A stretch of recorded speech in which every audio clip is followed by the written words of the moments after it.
as you can see, it is the illustrated version by Jim Kay. So I'll be reading this to you. Today we're going to read chapter 1, and I will show you any of the illustrations that are in the book. So don't worry, I'll read the page to you, and then I'll show you any illustrations that may be in the book. So if I don't show you the page, it just means that there weren't any illustrations, so don't worry, y'all get a chance to see them. So I really like the cover on this book. It's got a nice illustration of the Hogwarts Express. And then on the back, there's an owl. There's actually a few owls. So this edition has just come out, so I'm very excited to read it to you. This will be my first time reading it to you. I've read the book before, but I've never read the illustrated version before. So let's get into it.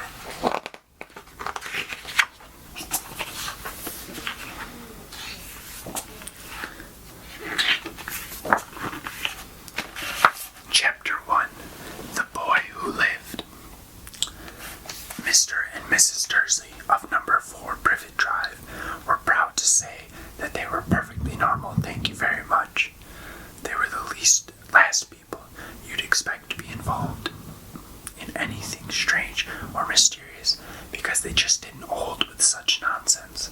Mr. Dursley was the director of a firm called Gurnings, which made drills. He was a big, beefy man with hardly any neck, although he did have a very large mustache. Mrs. Dudley was thin and blonde, and had nearly twice the usual amount of neck, which came in very useful as she spent so much of her time craning over garden fences, spying on the neighbors. The Dursleys had a small son called Dudley, and in their opinion there was no finer boy anywhere. The Dursleys had everything they wanted, but they also had a secret. Their greatest fear was that somebody would discover it. They didn't think they could bear it if anyone found out about the Potters. Mrs. Potter was Mrs. Dursley's sister, but they hadn't met for several years. In fact, Mrs. Dursley pretended she didn't have a sister, because her sister and her good-for-nothing husband were as un-Dursleyish as it was possible to be. The Dursleys shuddered to think what the neighbors would say if the Potters arrived in the street. The Dursleys knew that the Potters had a small son too, but they had never even seen him.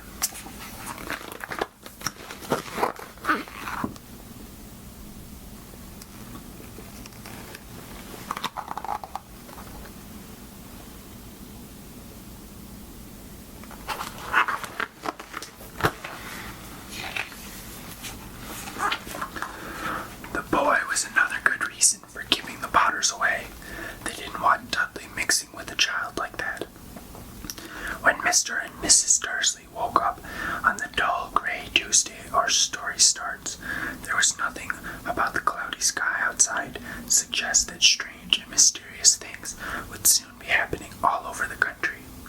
Mr. Dursley hummed as he picked out his most boring tie for work, and Mrs. Dursley gossiped away happily as she wrestled a screaming Dudley into his high chair. None of them noticed a large tawny owl flutter past the window. At 8:30, Mr. Dursley picked up his briefcase, pecked Mrs. Dursley on the cheek, and tried to kiss Dudley goodbye, but missed, because Dudley was now having a tantrum and throwing his cereal at the walls.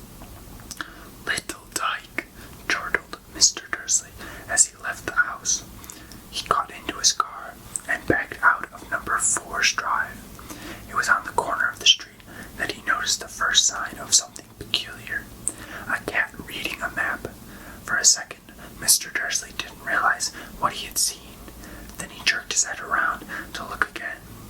There was a tabby cat standing on the corner of Privet Drive. But there wasn't a map in sight.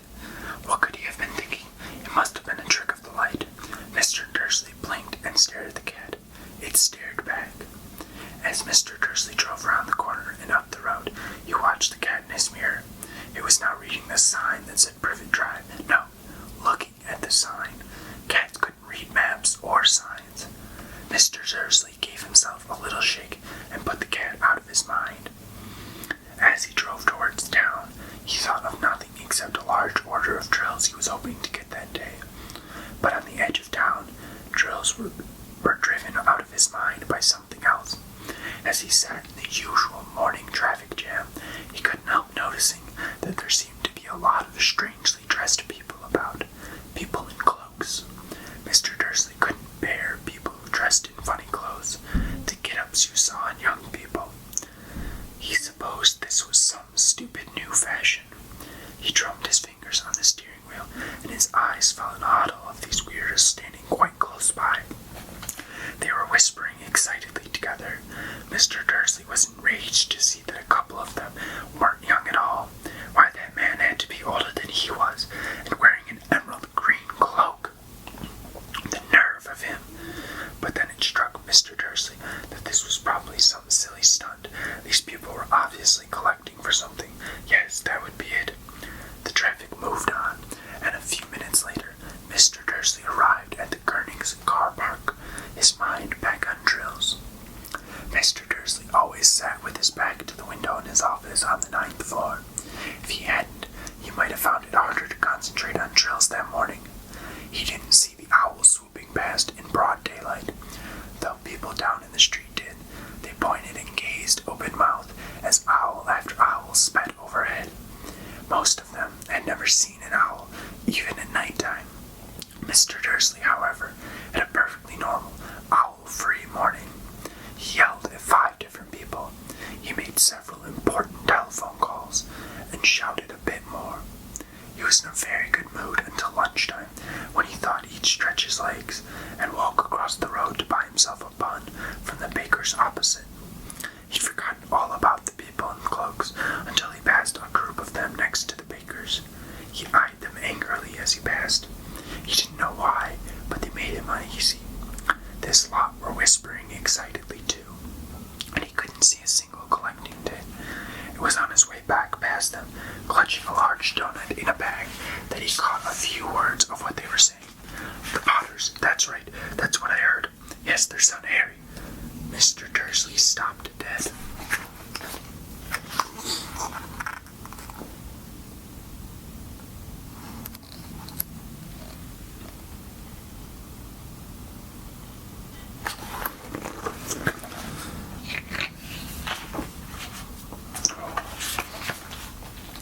Fear flooded him. He looked back at the whisperers as if he wanted to say something to them, but thought better of it.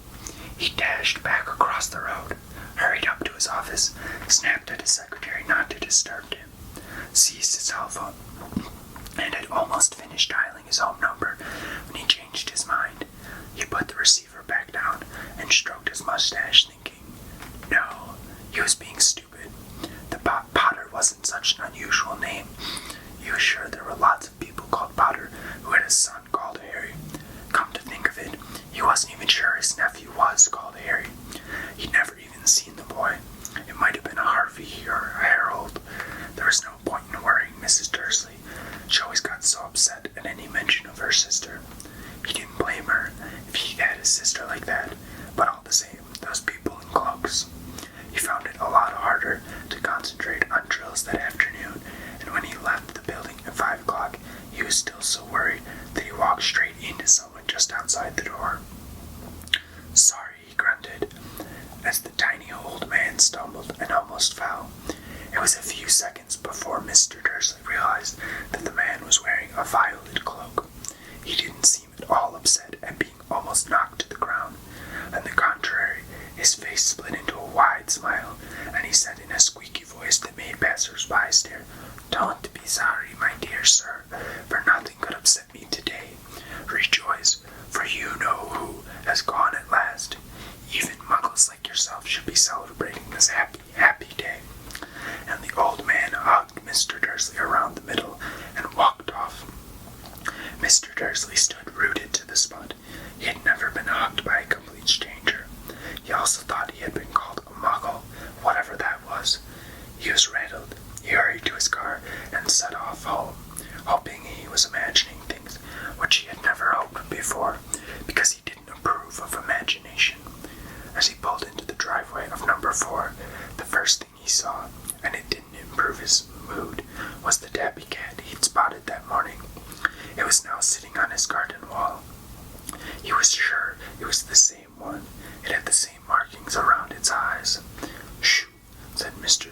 loudly.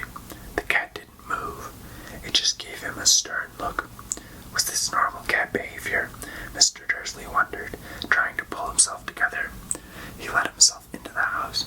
He was still determined not to mention anything to his wife. Mrs. Dursley had had a nice, normal day, she told him over dinner, all about Mrs. Next Door's problem with her daughter, and how Dudley had learned a new word. Shit. Mr. Dursley tried to act normal. When Dudley had been put to bed, he went into the living room in time to catch the last report on the evening news. And finally, bird watchers everywhere have reported that the nation's owls have been behaving very unusually today. Although owls normally hunt at night and are hardly ever seen in daylight, there have been hundreds of sightings of these birds flying in every direction since sunrise. Experts are unable to explain why the owls have suddenly changed their sleeping pattern. The newsreader allowed himself a grin. Most mysterious. And now over to Jim McGruffin with the weather. Going to be any more showers of owls tonight, Jim? Well, Ted, said the weatherman, I don't know about that, but it's not only the owls that have been acting oddly today. Viewers as far apart as Kent, Yorkshire, and Dundee have been phoning in to tell me that instead of the rain I promised yesterday, they've had a downpour of shooting stars. Perhaps people have been celebrating bonfire night early. It's not until next week, folks, but I can promise a wet night tonight.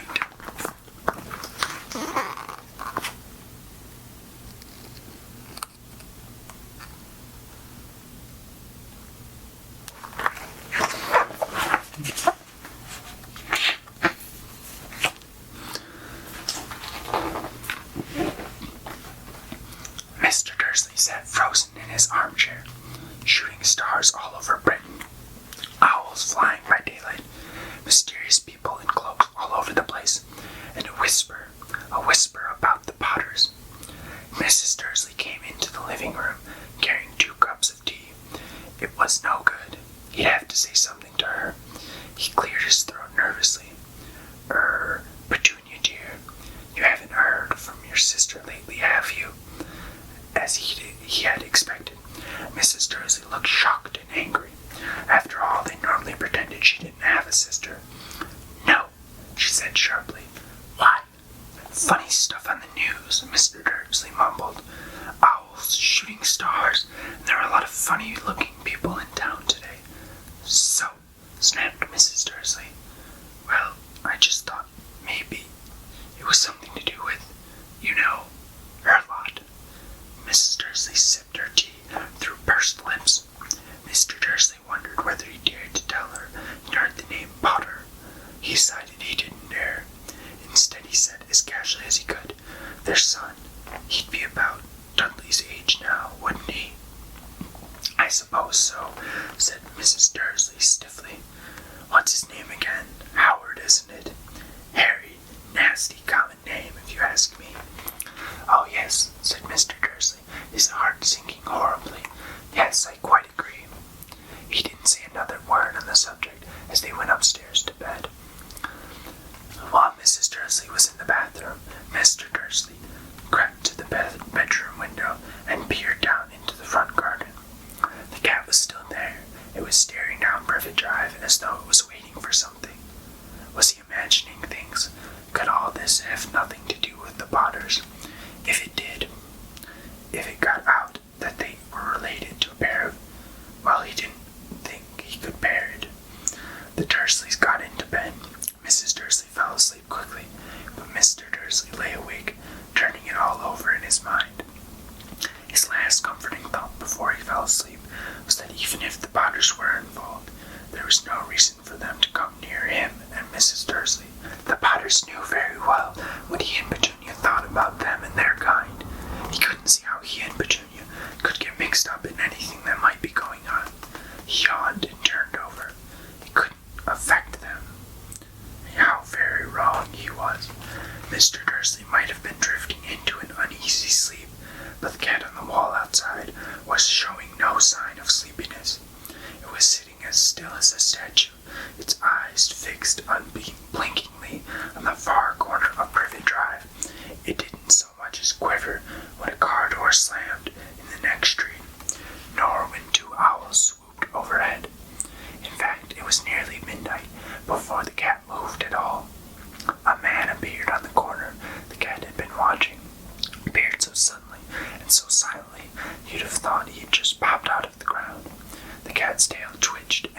eyes narrowed. Nothing like this man had ever been seen in Privet Drive. He was tall, thin, and very old, judging by the silver of his hair and beard, which were both long enough to tuck into his belt. He was wearing long robes, a purple cloak which swept the ground, and high-heeled, buckled boots. His blue eyes were light and bright and sparkling behind half-moon spectacles, and his nose was very long and crooked, as though it had been broken at least twice. The man's name was Albus Dumbledore.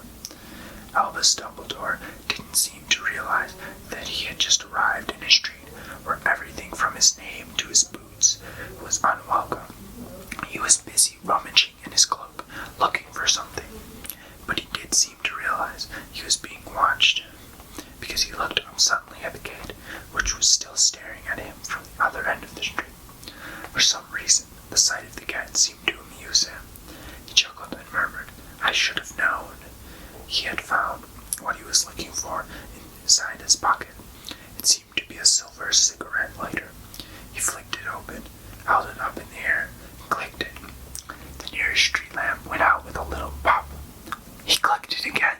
The next lamp flickered into darkness. 12 times he clicked the put-outer until the only lights left in the whole street were 2 tiny print bricks in the distance, which were the eyes of the cat watching him. If anyone looked out of their windows now, even beady-eyed Mrs. Dursley, they wouldn't be able to see anything that was happening down on the pavement. Dumbledore slipped the put-outer back inside his cloak and set off down the street towards number 4, where he had sat down on the wall next to the cat. He didn't look at it, but after a moment he spoke to it. "Fancy seeing you here, Professor McGonagall." He turned to smile at the tabby, but it had gone. Instead, he was smiling at a rather severe-looking woman who was wearing square glasses, exactly the shape of the markings the cat had around its eyes. She, too, was wearing a cloak, an emerald one. Her black hair was drawn into a tight bun. She looked distinctly ruffled. "How did you know it was me?" she asked. "My dear Professor, I've never seen a cat sit so stiffly." "You'd be stiff if you'd been sitting on a brick wall all day," said Professor McGonagall. "All day, when you could have been celebrating. I must have passed a dozen feasts and parties on my way here."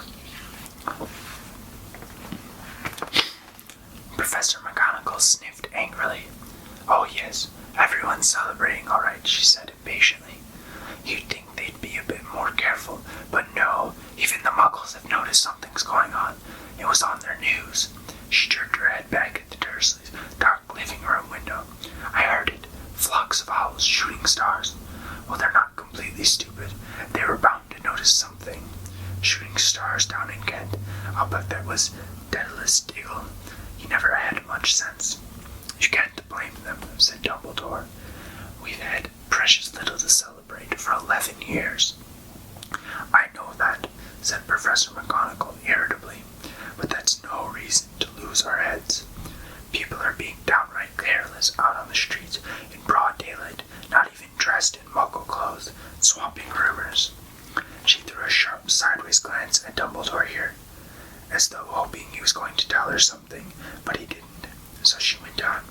"A fine thing it would be if on the very day you-know-who seems to have disappeared at last, the Muggles found out about us all. I suppose he really has gone, Dumbledore." "It certainly seems so," said Dumbledore. We have much to be thankful for. Would you care for a sherbet lemon?" "A what?" "A sherbet lemon. They're a kind of Muggle sweet I'm rather fond of." "No, thank you," said Professor McGonagall coldly, as though she didn't think this was the moment for sherbet lemons. "As I say, even if you-know-who has gone." "My dear Professor, surely a sensible person like yourself can call him by his name. All this you-know-who nonsense for 11 years. I've been trying to persuade people to call him by his proper name, Voldemort." Professor McGonagall flinched, but Dumbledore, who was unsticking 2 lemon sherbets, seemed not to notice. "It all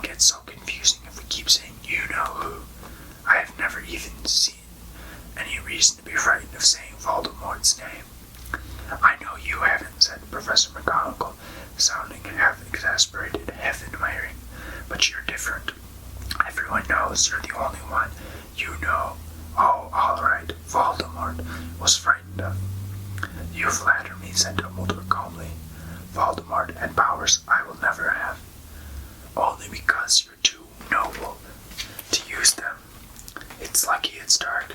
I haven't blushed so much since Madame Pomfrey told me she liked my new earmuffs." Professor McGonagall shot a sharp look at Dumbledore and said, "The owls are nothing to the rumors that are flying around. You know what everyone's saying about why he's disappeared, about what finally stopped him." It seemed that Professor McGonagall had reached the point she was most anxious to discuss. The real reason she had been waiting on a cold, hard wall all day. For neither as a cat nor as a woman had she fixed Dumbledore with such a piercing stare as she did now. It was plain that whatever everyone was saying, she was not going to believe it until Dumbledore told her it was true. Dumbledore, however, was choosing another sherbet lemon and did not answer. "What they're saying," she pressed on, "is that last night Voldemort turned up in Godric's Hollow. He went to find the Potters. The rumor is that Lily and James that they're dead." Dumbledore bowed his head. Professor McGonagall gasped. "Lily and James? I can't believe it. I didn't want to believe it. Oh, Albus." Dumbledore reached out and patted her on the shoulder. I know, he said heavily. Professor McGonagall's voice trembled as she went on. "That's not all they're saying. He tried to kill the Potter's son, Harry, but he couldn't. He couldn't kill that little boy. No one knows why or how, but they're saying that when he couldn't kill Harry Potter, Voldemort's power somehow broke, and that's why he's gone." Dumbledore nodded glumly. It's true," faltered Professor McGonagall. "After all he's done, all the people he's killed, he couldn't kill a little boy. It's just astounding. Of all the things to stop him. But how in the name of heaven did Harry survive?" "We can only guess," said Dumbledore. "We may never know." Professor McGonagall pulled out a lace handkerchief and dabbed at her eyes beneath her spectacles. Dumbledore gave a great sniff as he took a golden watch from his pocket and examined it. It was a very odd watch. It had 12 hands, but no numbers. Instead, little planets were moving around the edge. It must have made sense to Dumbledore, though, because he put it back in his pocket and said, "Hagrid's late. I suppose it was he who told you I'd be here, by the way." "Yes," said Professor McGonagall, "and I don't suppose you're going to tell me why you're here, of all places." "I've come to bring Harry to his aunt and uncle. They're the only family he has left now."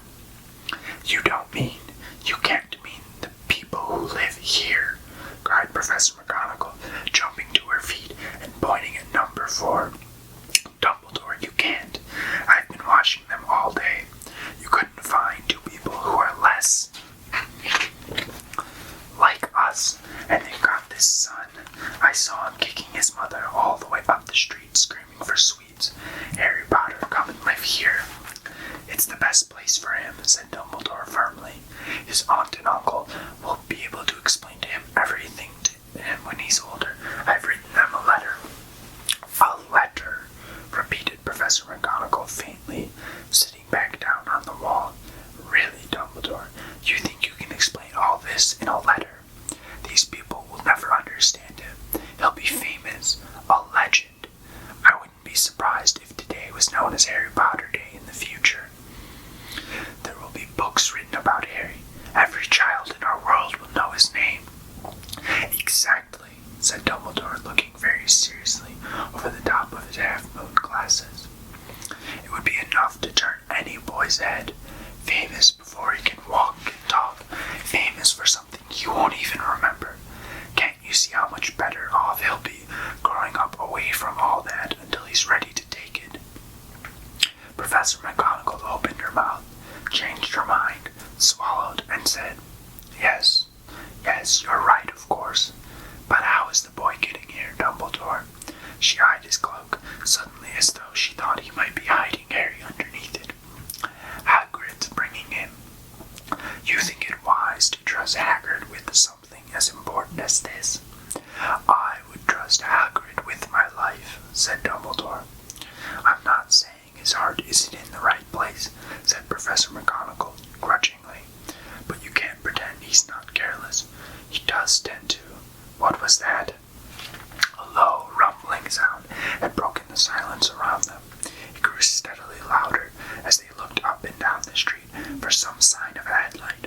It swelled to a roar as they both looked up at the sky, and a huge motorbike fell out of the air and landed on the road in front of them. If the motorbike was huge, it was nothing to the man sitting astride it. He was almost twice as tall as a normal man, and at least 5 times as wide. He looked simply too big to be allowed, and so wild. Long tangles of bushy black hair and beard hid most of his face. He had hands the size of dustbin lids, and his feet in their leather boots were like baby dolphins. In his vast, muscular arms, he was holding a bundle of blankets. Hagrid, said Dumbledore, sounding relieved at last. Where did you get that motorbike? Borrowed it, Professor Dumbledore, sir, said the giant, climbing carefully off the motorbike as he spoke. The young Sirius Black lent it me. I've got him, sir. No problems, were there? No, sir. House was almost destroyed, but I got him out all right before the muggles started swarming round. He fell asleep as we were flying over Bristol. Professor Dumbledore and Professor McGonagall bent forward over the bundle of blankets. Inside, just visible, was a baby boy, fast asleep. Under a tuft of jet black hair over his forehead, they could see a curiously shaped cut, like a bolt of lightning. Is that where? Whispered Professor McGonagall. Yes, said Professor Dumbledore. He'll have that scar forever. Couldn't you do something about it, Dumbledore? Even if I could, I wouldn't. Scars can come in useful. I have one myself above my left knee, which is a perfect map of the London Underground. Well, give him here, Hagrid. We'd better be getting this over with. Dumbledore took Harry in his arms and turned towards the Dursleys' house.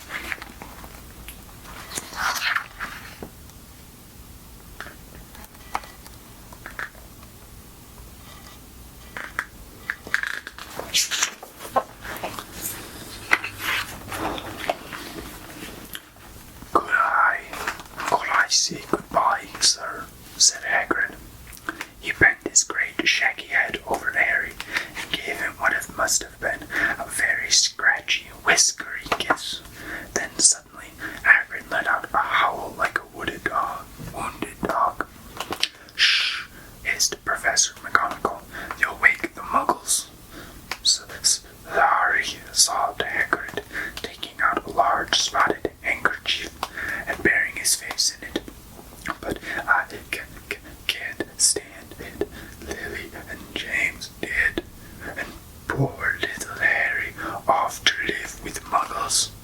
Yes, it's all very sad, but get a grip on yourself, Hagrid, or we'll be found, Professor McGonagall whispered, patting Hagrid gingerly on the arm as Dumbledore stepped over the low garden wall and walked to the front door.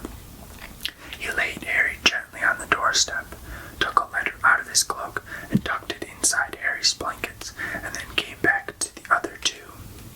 For a full minute, the 3 of them stood and looked at the little bundle. Hagrid's shoulders shook. Professor McGonagall blinked furiously, and the twinkling light that usually shone from Dumbledore's eyes seemed to have gone out. Well, said Dumbledore, finally, that's that. We've no business staying here. We may as well go and join the celebrations. Yeah, said Hagrid in a very muffled voice. I'd best get this bike back away. Good night, Professor McGonagall. Professor Dumbledore, sir. Wiping his streaming eyes on his jacket sleeve, Hagrid swung himself onto the motorbike and kicked the engine into life.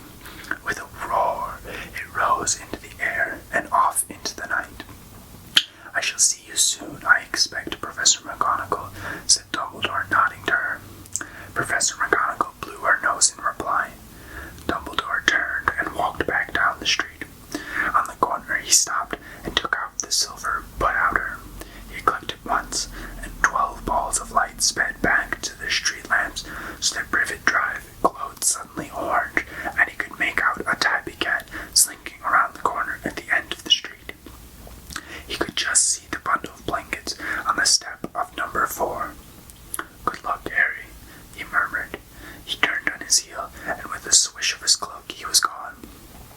A breeze ruffled the neat edges of Privet Drive, which lay silent and tidy under the inky sky, the very last place you would expect astonishing things to happen. Harry Potter rolled over inside his blankets without waking up. One small hand closed on the letter beside him, and he slept on, not knowing he was special, not knowing he was famous, not knowing he'd be woken in a few hours' time by Mrs. Dursley's scream as she opened the front door to put out the milk bottles, nor that he would spend the next few weeks being prodded and pinched by his cousin Dudley. He couldn't know that at this very moment people meeting in secret all over the country were holding up their glasses and saying in hushed voices,